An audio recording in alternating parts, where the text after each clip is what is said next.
Welcome, you're watching India Today. I'm Preeti Chaudhary. Over the last 2 weeks, with what we have seen go down in Afghanistan, their president fled, their army practically melted away. But an army arose, and we've seen that army on the streets of Kabul and Afghanistan, the army of Afghan women.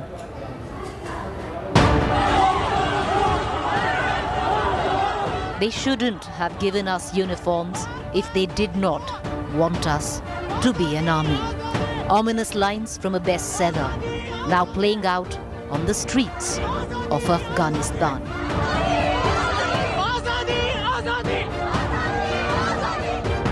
As their president fled, their armies abandoned them.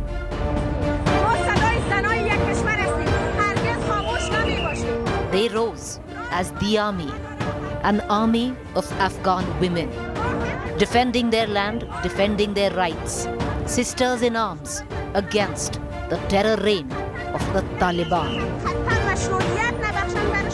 saying they're just not scared anymore.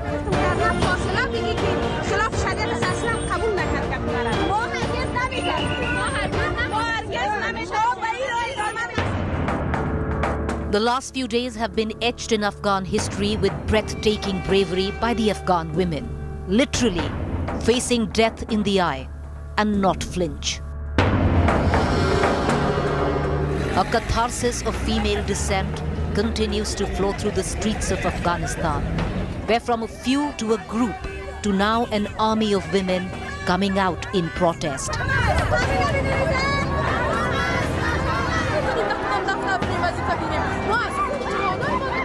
Sending the message loud and clear that they aren't the women of 20 years ago. They won't be silent and sent back to the dark ages.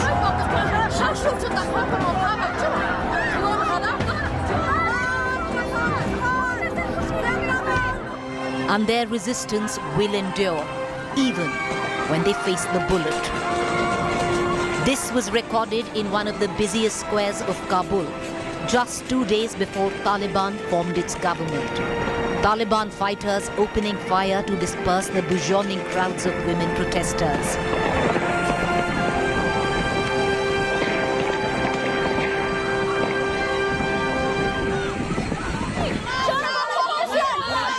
Not a one-off.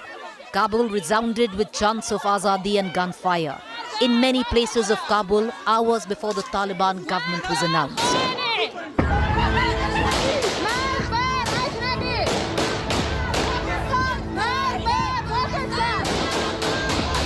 If not the gun, then the whip to silence the ones who have now found their voice.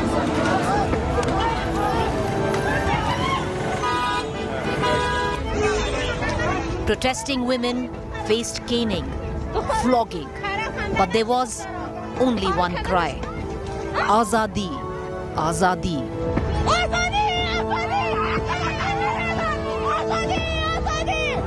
Women protesters locked up inside this bank here to stop them from raising the banner of resistance. Women venting their ire, not just on the Taliban, but Pakistan, who they blame equally for their fate. Sunbag Square resounded with anti-Pakistan chants by these women. Most were arrested, their fate unknown. It's not just some women, but they are a storm now, swirling through the highest echelons of Talibani diktat. They just won't sit this one out. They will call you out. They will look you in the eye. At best, they know they will be killed. And that resolve of steel cannot be penetrated even by the bullet. In this war-torn country, in this abject chaos, the fearlessness of the Afghan woman will be part of Afghan folklore. Their resistance will be saluted on the same streets on which they are getting flogged today. The names of these brave women will reverberate when names of women are taken again in Afghanistan, and their names will be taken because one thing they have proven: is that the biggest prison is fear, and the Afghan woman doesn't live there. Bureau Report, India Today. Because I spoke to William Dalrymple, author, historian, and he's linked the Afghan women to the resilience also of many Indian women. Listening. Afghan women, like Indian women, are enormously strong, and the bravery of the women we've seen on the streets of Herat, Mazar, and Kabul over the last week shows it's going to be no easy thing to keep them locked up inside in the way that sometimes they were in the past. But at the end of the day, the Taliban men have M16 rifles and can shoot people. The women do not, and the resistance has crumbled. And I suspect for the time being, the Taliban are going to have things their way for the foreseeable future, particularly if they get an open check from China, which looks increasingly likely. The noises we've been hearing from both China and from the Taliban indicate that a very close alliance is being forged there. And if the Chinese do invest heavily, spend on roads and infrastructure like they say they're going to, I think there's very little that the outside world can actually do now to alter things, very tragically. The reign of terror has begun, and what was feared is now turning into reality for women of Afghanistan. In fresh diktats, Taliban has banned women from playing sports. The Taliban claims that sports will expose women and their bodies to the media. Here is the latest on life of women under Taliban 2.0. A life that they will not sit back and let happen to them.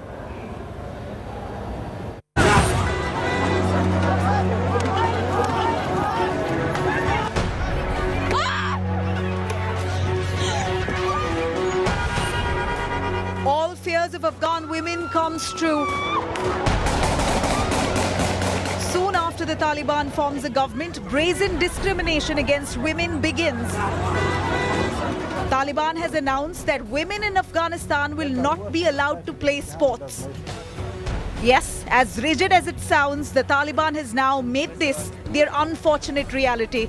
The reason is appalling. The Taliban claims that sports will expose women's bodies to the media. Afghanistan had a thriving women's cricket and football team. Many of their players were forced to flee the country, fearing exactly what the Taliban now brazenly bans. In fact, the Taliban has also made it quite clear now that they will not have women as part of their new cabinet. Yes, even as the Taliban form their interim Islamic Emirate government with 33 members, all hardliners in key posts, no women have been given representation in the administration. This comes despite their previous promises to form an inclusive government for Afghanistan. Well, even their educational system has fallen in line with their radical mindset. Even though women are allowed to attend classes, there are strict restrictions imposed on them. They've got to be covered head to toe with a niqab. Girls and boys are seen seated separately with curtains drawn right at the center. Both have to use separate entrance and exit ways. Women have been asked to leave exactly 5 minutes earlier to avoid any mixing. Universities have also been instructed to appoint only female teachers for female students. Most of these rules are already followed in many parts of conservative Afghanistan, but by choice. Now it's the new norm. I want to take you back, viewers, during that interim period when there was no Taliban, what was the situation, the condition of the Afghan women? I want to take you back to the year 2004. Women at that point of time, and we're going to give out figures there. In 2004, women won a major political victory with the adoption of a constitution that reserved at least reservation for women, 68 of 249 seats in the parliament's lower house, and 17 out of 102 seats in the upper house for women were reserved for women. A lot more than what we've seen in other countries, even like India there. But Afghan women at that point of time, especially after the Taliban rule, needed this reservation to be assimilated back into the society. The parliamentary elections, of the total 316 seats, women held 86 seats, 19 seats in the upper house and 67 seats in the lower house. The proportion of the lower house seats held by women, 27%, was higher, viewers, than the United States, which has 23%, Pakistan 20%, Iran 6%, Tajikistan 24%, and India 14%.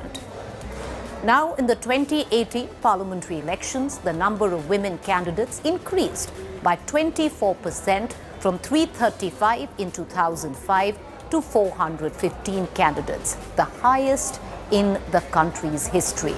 During President Ashraf Ghani's first term, he appointed 3 female ministers, 11 female deputy ministers, and 5 female ambassadors, including the country's first ambassador to the United Nations. Now, in his second term, the president has so far had nominated 2 women as ministers out of 14 ministers and had appointed, in fact, 9 women to the 46th Cabinet High Council for National Reconciliation.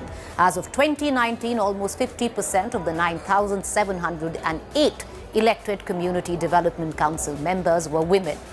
Now let me get down to the cabinet of the Taliban.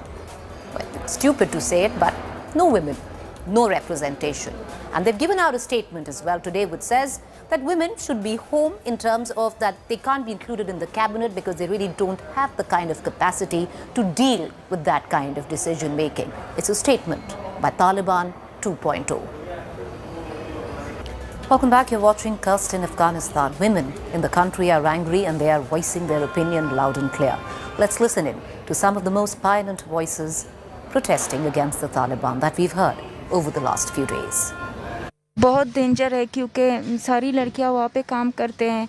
For example मैं भी वहाँ पे काम करती हूँ, वहाँ पे prosecutor हूँ, इसीलिए वहाँ पे जो प्रोसिक्यूटर है, जो जज है, उसे किडनैप करते हैं, उसको रेप करते हैं. आप गवर्नमेंट जॉब में हैं वहाँ पे? हाँ, इसीलिए सब डरते हैं और लड़कियों को ज़बरदस्ती अपनी निकाह में लेते हैं और वो मुल्ला और सब मस्जिदों में ऐलान करते हैं जिसके घर में 4 बेटी हो उसमें वो तालिबान के निकाह में आ जाए. इसीलिए सब एज अ प्रोसिक्यूटर आपने कभी उनके खिलाफ भी मामले लड़े होंगे, केस लड़ा? लड़े हुए कितने बहुत.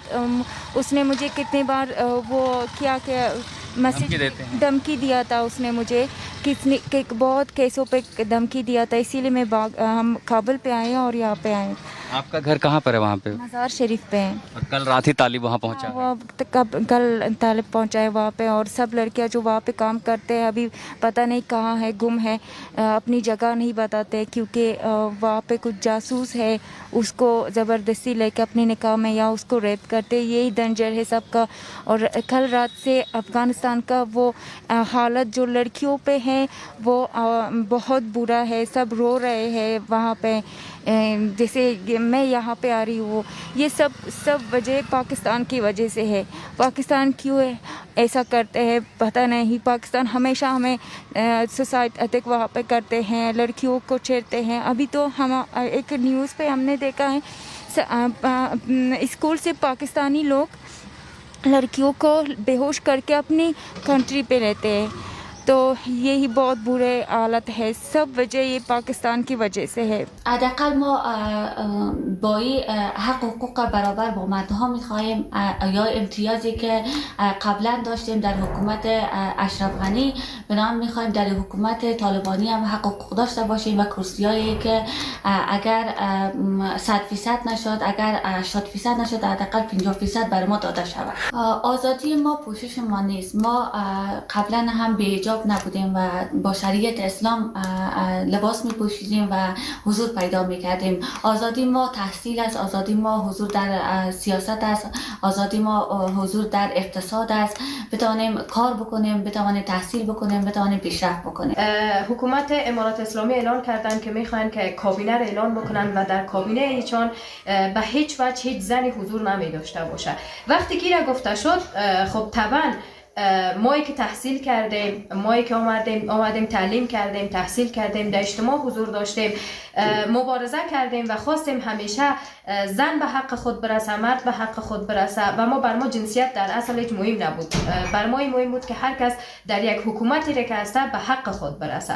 خب وقتی که اعلان شد که ما کابینه را اعلان میکنیم و در این سطح از کابینه هیچ زنی حضور نمی داشته باشه، خب طبعا این واکنش‌های ما را در بر میگیره. خب مرد خود در هر صورت به حق خود میرسد. امارات اسلامی خب همیشه طرفداری از مرد کردن و همیشه بحثشان از این بوده که زن نباید باشه. خب چرا زن نباشد؟ وقتی که زن نیمی از پیکر جامعه را تشکیل میده، وقتی که زن عضوی از این جامعه است، وقتی زن یک مادر است که شما و یک مردها را تربیت میکنه که در یک سطح از تحصیلی و تعلیمی و سیاست و تجارت اجتماع میرسین، پس چرا نباید زن حق داشته باشه؟ جو میرے ساتھ ہوا ہے ویسے بہت اور عورتوں کے ساتھ بھی ہوا ہے اور ہوتا جا رہا ہے، اور ڈر کے مارے کوئی عورتیں کچھ بول ہی نہیں سکتی.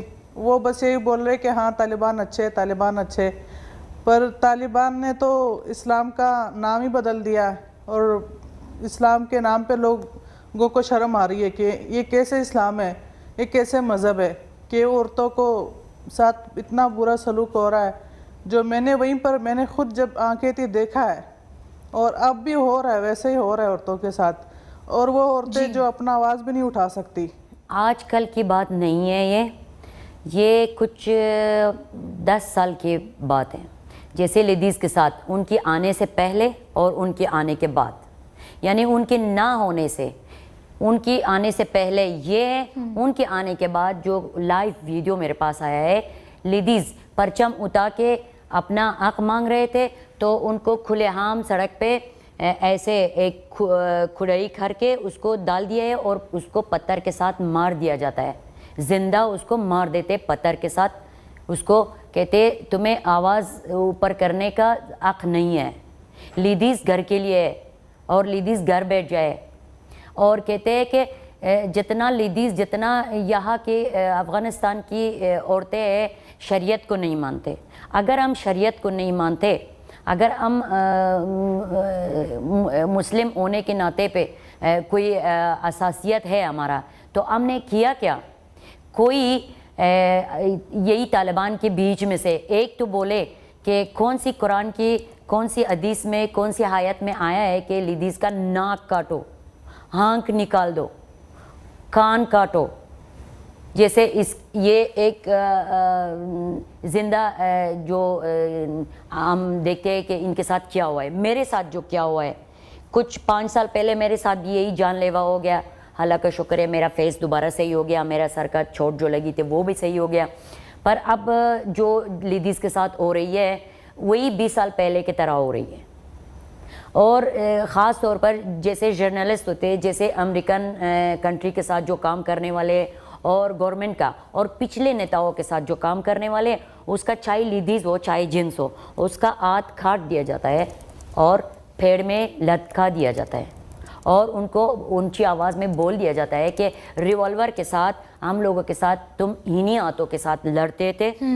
اور ہاتھ کو کاٹنے کے بعد اسی ہاتھ کو جس جگہ کھٹ گیا ہے اس کو آئل گرم کر کے ڈالتے ہیں، جلا دیتے ہیں. کہتے ہیں تھوڑا درد احساس کرے جیسے ہم نے درد محسوس کیا ہے. اگر یہ وہ لوگ ہے جو پہلے تھا اب اس سے برکر ہو گیا ہے، اگر یہ لوگ چینج ہو گئے، پر اگر چینج ہو گئے لیڈیز کو کھلے عام، ابھی ویڈیو دکھاتے دکھ رہے ہو آپ، کیوں کھلے عام پتھر مار کے اس کو زندہ موت کے منہ میں ڈال دیتے ہیں. With that, it's a wrap on this edition. Do stay with us. Up next is To The Point.